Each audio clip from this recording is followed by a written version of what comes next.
There is a quiet language that exists between empaths and narcissists.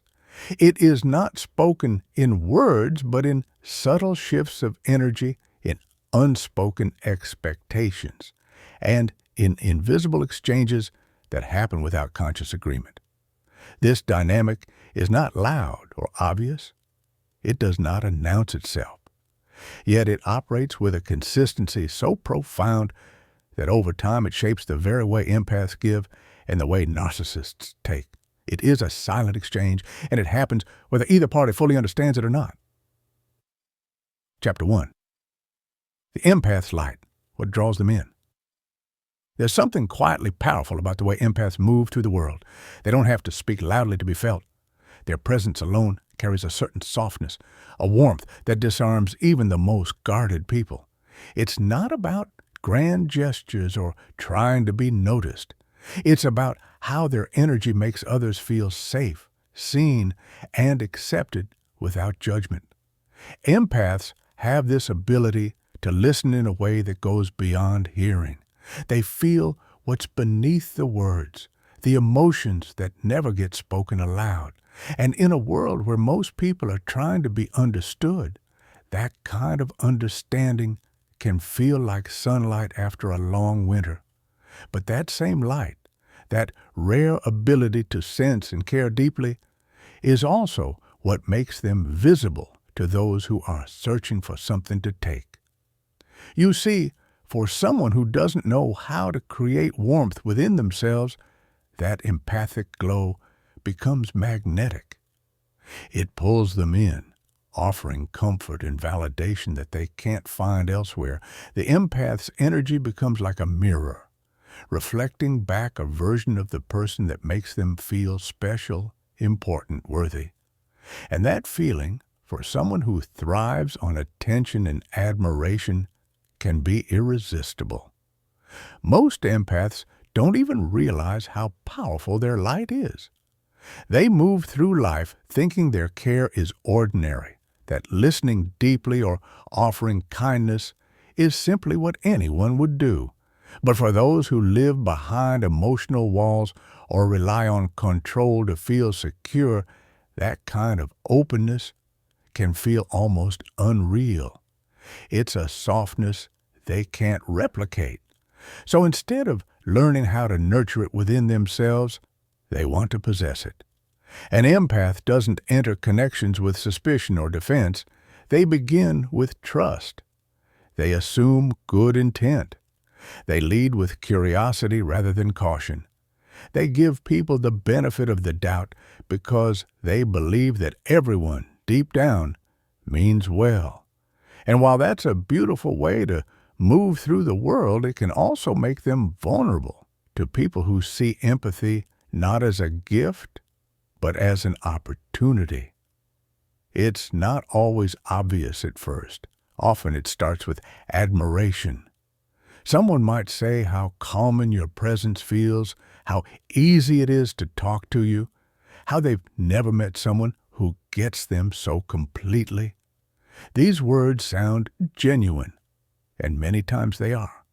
But in certain cases, they are also a signal that someone has recognized your sensitivity and sees its value for what it can give them, not necessarily for what it is. And because empaths are tuned into emotional undercurrents, they sense that admiration and respond to it. They give more. They listen longer. They soften further. They take on the emotions of others, not because they're weak, but because it feels natural to them. They've always been the ones who can walk into a room and pick up the tension, the sadness, or the unease that others miss. It's not a choice. It's almost like breathing. But when that sensitivity isn't protected, when it isn't balanced with awareness, it can become a beacon for those who take comfort in being understood but have little intention of understanding in return. For narcissistic personalities, that light, that deep empathy, becomes a resource. They are drawn not to the person, but to the feeling that person gives them. They study the warmth, the patience, the forgiving nature, because these are qualities they crave but struggle to embody. They are drawn to the ease with which the empath connects, and they instinctively recognize how much space that kind of compassion creates for them to exist without accountability. And yet, the empath rarely sees it that way. To them, they are simply being kind. They are being themselves. They are doing what feels right to help, to comfort, to heal. They believe that if they just give enough understanding, if they just stay open enough, maybe that kindness will inspire others to do the same. But what they don't realize, at least not at first, is that some people don't come closer to be healed. They come closer to feed. It's a difficult truth to accept, that not everyone who is drawn to your kindness values it the same way you do. Some are drawn because it makes them feel alive, admired, or important. Others are drawn because your empathy is predictable, and predictability gives them control. But no matter the reason, the pattern remains. The brighter the empath's light, the more likely it is to attract both those who genuinely need warmth and those who simply want to bask in it without giving any back. Chapter 2. The observation phase. How they learn you. This part of the story unfolds quietly, almost imperceptibly, in ways that are easy to overlook. At first, it doesn't feel like anything unusual is happening. It might even feel comforting. You start to notice that someone seems deeply interested in who you are. They listen closely, remember what you say, ask questions that go beyond surface-level politeness. They appear to care about your thoughts, your values, your way of seeing the world. You find yourself thinking, finally, someone understands me. Finally, someone is paying attention. But beneath that comforting sense of being seen, something else begins to take shape. This is what can be called the observation phase, the period where someone quietly studies the way you think, feel, and respond. They don't need to ask for much. They simply listen and absorb. They learn you by watching what matters most to you. They notice what makes your face soften, what brings light into your eyes, and what makes your tone shift ever so slightly when you're hurt. Every story you share, every reaction you show, becomes a small piece of data they collect, whether consciously or not. For empaths, this stage is particularly disarming because it feels so natural to open up. You're wired to connect, to trust, to believe that understanding builds closeness. You assume that anyone who listens so deeply must have good intentions. You don't hold back your truth because authenticity feels like the right thing to offer. You might share your dreams, your fears, your disappointments, and all the small details that make you who you are. You believe that honesty is the bridge to genuine connection, but not everyone is looking to cross that bridge with you. Some are simply studying its structure. The observation phase isn't necessarily malicious at first.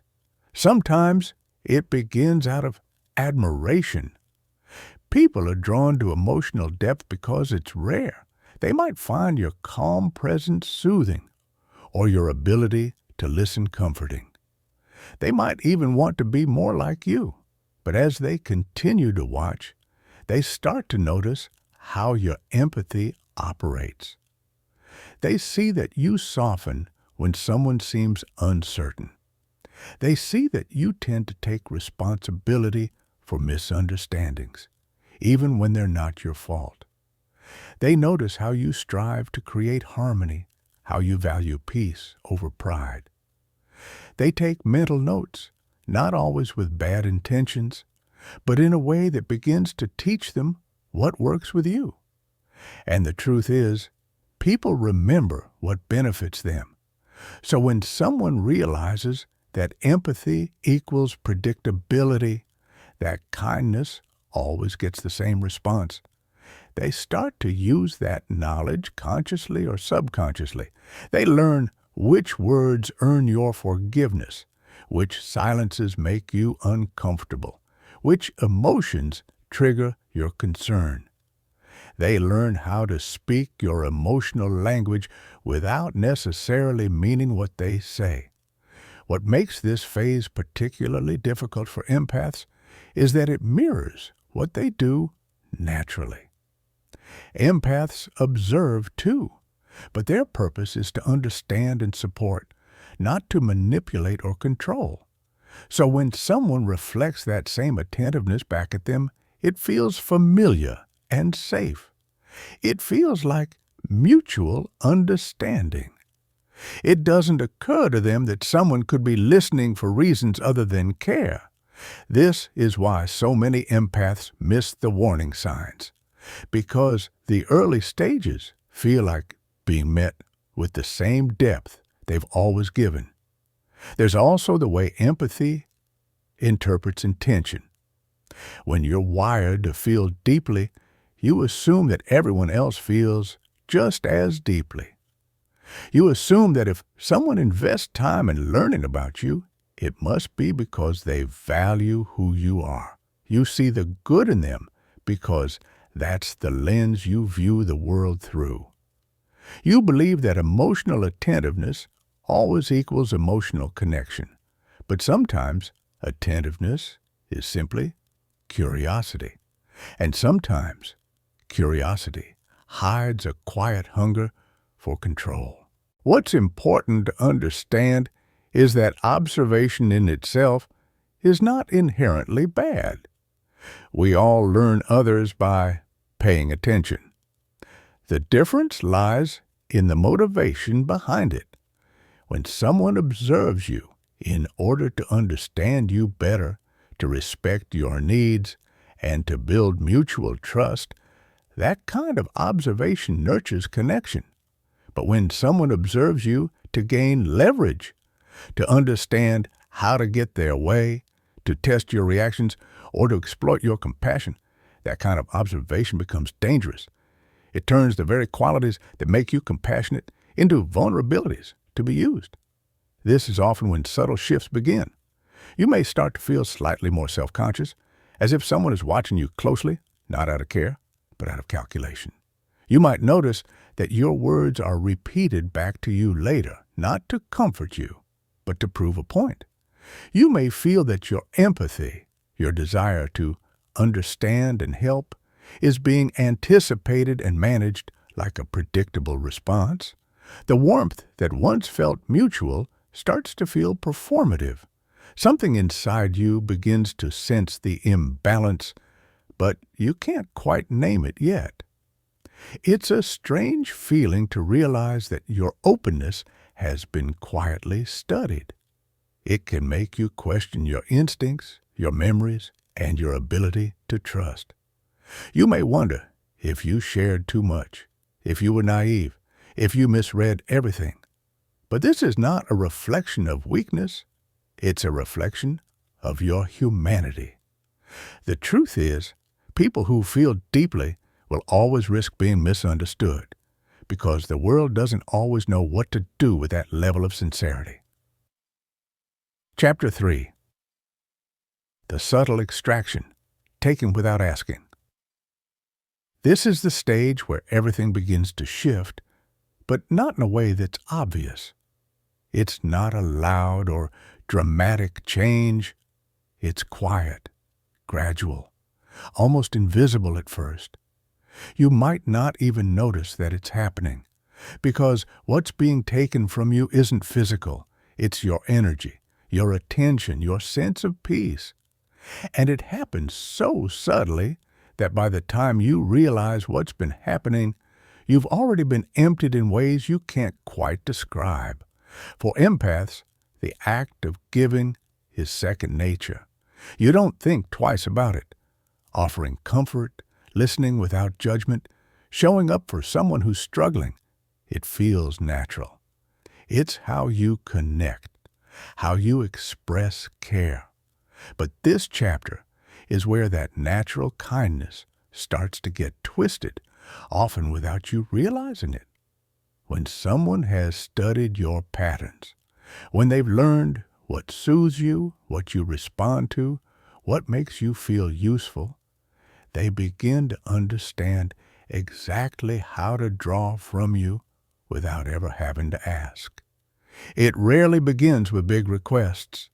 It's small things first, maybe a moment of silence that invites you to fill the gap, a subtle sigh that makes you feel compelled to help, a small complaint that hooks your attention. You respond automatically because empathy moves faster than thought. You want to help, to fix, to make things lighter for the other person, but over time, those small exchanges add up. You start to notice that you feel tired after being around them, as if something invisible has drained you. The extraction is rarely about tangible favors. It's emotional. It's about who carries the weight of the emotional atmosphere. In any given moment, someone has to absorb what's being felt, and empaths often become that person. When the energy in a space feels heavy or tense, you take it upon yourself to smooth it over. When someone seems upset, you feel it as though it's your own discomfort to resolve. You start giving without being asked, because your sensitivity makes you feel responsible for maintaining harmony. But here's where the balance breaks. Once someone realizes that you'll always step in, they stop needing to. They stop taking responsibility for their own emotions. They let you carry them, often unconsciously, and in doing so, you begin to feel like a vessel for other people's feelings, a container that's never emptied. This is the subtle extraction at work. It doesn't need permission because it's based on your predictability. The taker doesn't have to demand your attention. They simply know how to draw it. They might use flattery, vulnerability, or even silence. They might speak in ways that make you feel needed or guilty, depending on what they've learned works best. The entire exchange happens under the surface, powered by your empathy and their understanding of it. What makes this so painful is that in the beginning, it feels like connection. You believe you're building something meaningful by giving so much of yourself. You believe your effort is creating closeness, trust, or care. But over time, it starts to feel one-sided. You begin to notice that when you need the same support, the energy isn't returned. You might get words of sympathy, but not presence. You might be told that you're strong enough to handle things, which only reinforces the imbalance. The giving becomes constant, and the receiving becomes conditional. And even when you start to feel depleted, you question yourself before questioning the situation. You tell yourself that maybe you're being too sensitive or that you're expecting too much. You rationalize your exhaustion because you don't want to believe that someone could take advantage of kindness. You don't want to believe that your empathy, the very quality that defines you, could be turned against you. The truth is, this stage is often not about deliberate cruelty. It's about imbalance that becomes habit. When someone learns that you will always give more, they stop feeling the need to meet you halfway. And when you've built your identity around helping others, you stop noticing how much you've given until it's too late. What makes this kind of extraction so effective is that it hides inside what looks like care. You might feel honored to be the one someone confides in, flattered that they rely on you. But if you look closely, you'll see that emotional exchange has become emotional labor, one that costs you your own peace. The other person may not realize it, but they've learned to depend on your empathy as a resource. They have learned that your light will always turn on when things get dark. At this point, you might start to feel physically different. Your body might feel heavier, your mind foggier. You might crave solitude, not because you dislike people, but because being around them has started to feel like work. It's your body's way of signaling that your energy reserves are low. Empaths often describe this as burnout, but it's deeper than fatigue. It's the emotional weight of constantly carrying what isn't yours. And yet, because empathy is tied so deeply to identity, you hesitate to pull back. You worry that if you stop giving, you'll seem cold or uncaring. You fear that setting limits might make others uncomfortable. But this is where the hardest truth begins to surface. You can't save others by sacrificing yourself. And if you keep giving to those who never give back, you end up teaching them that your energy is endless, that your boundaries are negotiable, and that their growth isn't necessary. Chapter 4. The Recovery, Learning to Observe Back. Recovery begins with awareness. It begins with the quiet recognition that something has shifted within you. That moment when you stop simply reacting and start observing, not just others, but yourself. Not just what is happening around you, but what is happening inside you. For empaths who have been living with constant emotional extraction, this is a turning point. The point where the cycle can finally be broken. Learning to observe back is not something that happens overnight. It is a process that requires patience and self-compassion. It starts with noticing how your energy feels after interactions. You may begin to recognize the subtle signs of depletion. Tension in your shoulders, fatigue in your mind, a heavy feeling in your chest. These sensations are your body's language, signaling that boundaries have been crossed without consent. Observation is about paying attention to these signals without judgment. It's about giving yourself permission to see what's happening instead of ignoring it. For a long time, empathy can feel like an instinctual reflex. You feel another person's discomfort and immediately move to absorb it, to carry it. That reflex is deeply ingrained. Learning to observe back means creating space between impulse and action.